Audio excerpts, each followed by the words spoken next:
On May 21st, a grand jury in the Middle District of Tennessee returned a sealed indictment charging Abrego Garcia with alien smuggling and conspiracy to commit alien smuggling in violation of Title 8 U.S.C. 1324.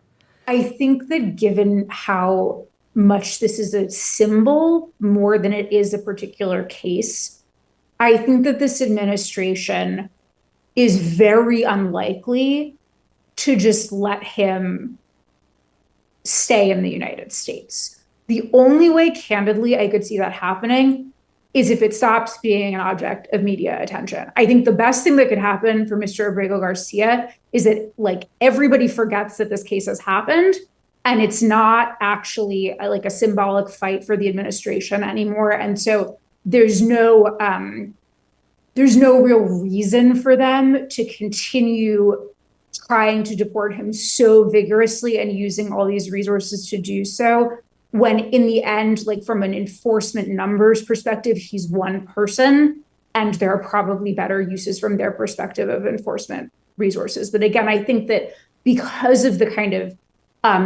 symbolism this has taken on in the public imagination and the share of public attention this has commanded, I think because of that, it is unlikely that there's going to be an outcome where he stays in the United States.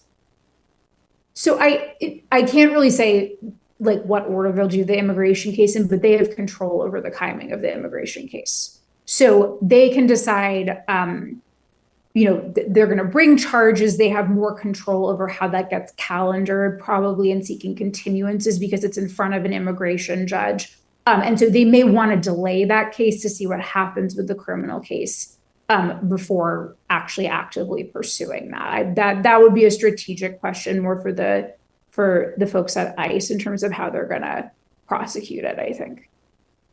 I think that it's mostly about communicating to people who don't have status and even people who do have status that the immigration enforcement in this administration is going to be extremely strict. I think, and it's not just the fact that they're trying to deport him, but the fact that he was sent to CCOT and that was highly publicized. And, everyone has heard about this case, that over 200 people were sent, but he's the primary person whose case has gotten media attention.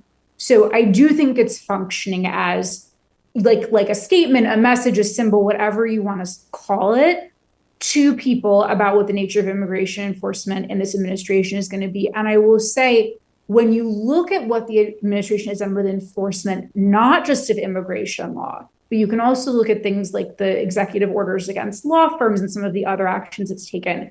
They know that to enforce the law, you don't actually need to send ICE to every single person's home or office and say, we're going to arrest you.